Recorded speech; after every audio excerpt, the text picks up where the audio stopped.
Welcome to The Explainer. Today, we're following an everyday monkey trying to survive the wild, unpredictable, and honestly pretty hilarious modern jungle economy.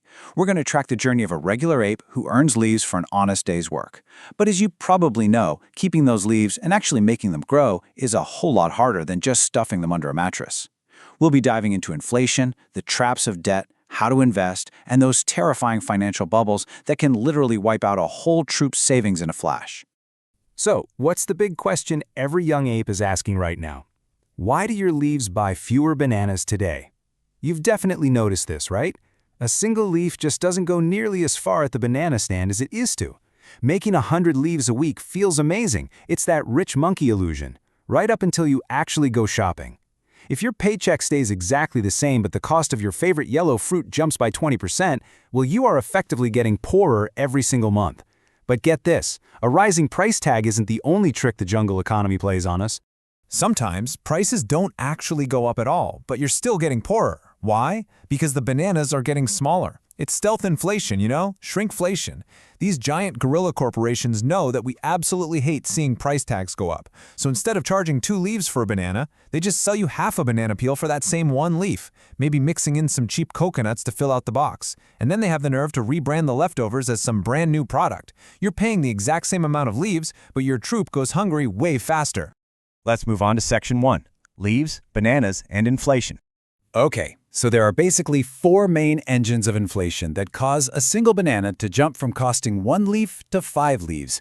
First up, we've got demand pull. Imagine every monkey suddenly wants a banana, but the farmer only has a few left. Boom, they become incredibly rare and valuable overnight. Second is cost push. This is what happens when global supply chains get all tangled up. Like if pirate monkeys block a crucial waterway, let's call it the bendy bit of Hormuz, the banana fuel supply just stops. That drives up the cost of literally everything, from monkey asphalt to grocery transport. Third, production cost. The poor farmer has to charge more just because his banana seeds, fertilizers, and farming equipment got more expensive. And finally, monetary inflation. That's when the monkey government simply prints way too many leaves, making the currency itself way less valuable for everyday apes like us. Which brings us to Section 2, the leaf card trap. 740. That right there is the golden number for a monkey's credit score. You see, banks don't just hand out leaves to anyone. They are tracking your behavior. If you can prove you actually pay back your borrowed leaves on time, your score goes up. Out in the jungle, a score above 740 is good, and above 800 is phenomenal. But if your score drops below 580, monkey banks look at your financial reputation and decide it's not even worth eating.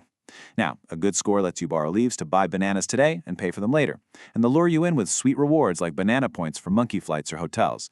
But man, there is a very dark side to all this convenience.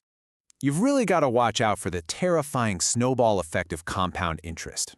If you don't pay back the monkey bank within their 30-day window, they charge you a percentage of your total debt. Let's break it down. Say you owe 100 leaves with a 2% interest rate. Month 1, you owe 102 leaves. No big deal, right? But in month 2, the bank doesn't charge you 2% of the original 100. No, they charge 2% of the 102. Your debt effectively morphs into this ravenous monster that grows every single day, eating up your future income before you've even had a chance to earn it. And these cards trap you with an absolute jungle of hidden fees. You've got your setup fee, a late fee, an annual fee, ATM fees, foreign transaction fees, and, well, the dreaded Nanny McPhee. Okay, fine, I kind of made that last one up, but it really feels like it when you're desperately trying to escape debt. Banks will hit you with a setup fee just to get started, an annual fee just to hold the piece of plastic in your wallet, late fees if you slip up by a single day, and foreign transaction fees if you dare buy bananas from a different jungle. It makes climbing out of that debt hole incredibly difficult, especially for monkeys who are just starting out. I declare bankruptcy. It's funny when you yell it, but it's often the desperate final resort for young apes drowning in student leaf loans for fancy big brain words. See, when young monkeys borrow a massive mountain of leaves to get educated, they sometimes get out into the real world and realize the available jobs just don't pay enough. They can't cover basic living costs and the massive interest on those loans. Eventually, they're forced to default. When a monkey declares bankruptcy, the government might step in and force them to sell off their assets just to pay back a tiny fraction of what they owe. It's a pretty brutal reality check. All right, let's look at Section 3, Jungle Investing in Assets. To beat inflation, our monkey has to invest leaves before they rot in the bank, but there are 2 very different ways to do it. Think about the massive stress of active investing, staying up until 6 a.m. reading corporate bank statements, obsessing over charts, and literally getting a migraine trying to pick the perfect stock to buy the dip. It's incredibly risky and mentally exhausting. Then, there's passive investing. It's the beautifully simple act of taking a set amount, like say 10 leaves every single week, and consistently putting it into a diversified index fund regardless of what the market happens to be doing that day. Over decades, this kind of dollar-cost averaging creates massive wealth with almost zero headaches, so our monthly can actually get out and enjoy the jungle. Now, aping into volatile digital bananas without doing your research is a massive risk compared to just owning solid tree assets. Blue chip stocks are kind of like massive old banana trees. Sure, they're slow, they're a little boring, but they reliably produce fruit or dividends year after year, totally weathering storms and droughts. Banana crypto, on the other hand, that is a rocket-powered roller coaster. A single tweet from a famous monkey can send the price straight to the moon or crash it to absolute zero in a matter of hours. It's undeniably thrilling for sure, but as a foundational investment for your future, it is incredibly dangerous.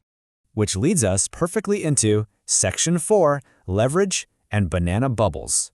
Sometimes the jungle gets greedy, and monkeys buy bananas just to sell to other monkeys, fueled entirely by the fear of missing out. This creates a four-step cycle that repeats every time cheap loans act like King Kong with a giant air pump, artificially inflating the market. First, discovery. A shiny new type of banana hits the market and everyone gets excited. Then comes mania. Every single monkey buys in, not because they want to eat it, but because they are convinced the price can only go up. The price skyrockets from 1 leaf to 100 leaves. But eventually someone gets hungry. Panic sets in when they realize the underlying asset isn't actually worth all that outrageous hype. And finally, the crash. Prices plummet and the entire market collapses right back to reality. And that crash brings us to the absolutely brutal math of leverage, where a tiny little wiggle in the market can leave a monkey with 0 leaves and massive debt. If you invest with just your own leaves, a 10% market drop simply means a 10% loss. You survive, you try again tomorrow.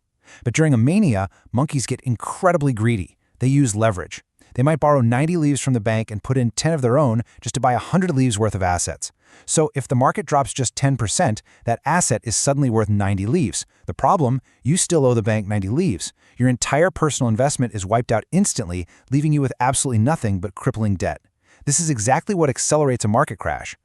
Quality takes time, and I will not rush. That is the desperate plea of the real artist monkey right now, pushing back against the current mania of the AI bubble.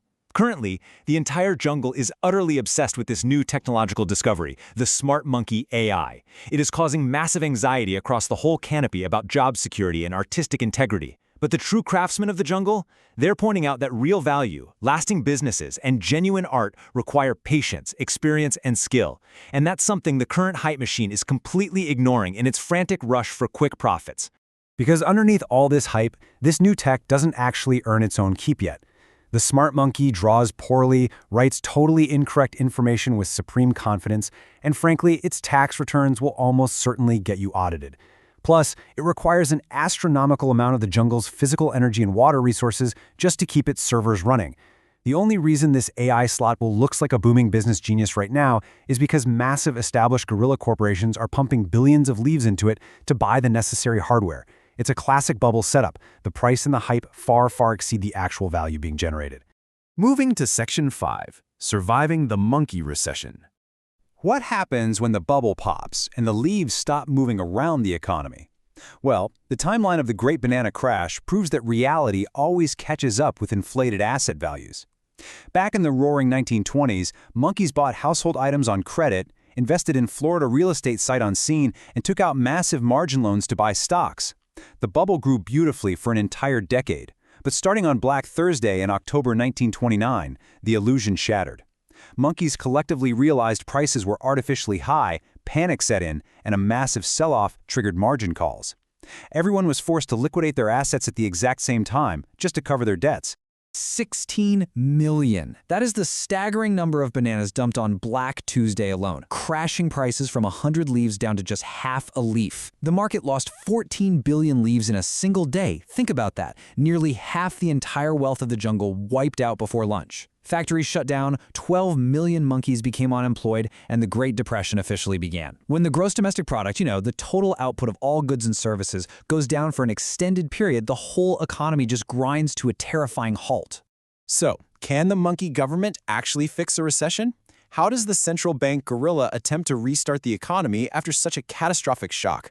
During a severe depression, monkeys are terrified, so they just stop spending. That means businesses fail, which causes even more monkeys to lose their jobs, which means even less spending. It is a complete death spiral.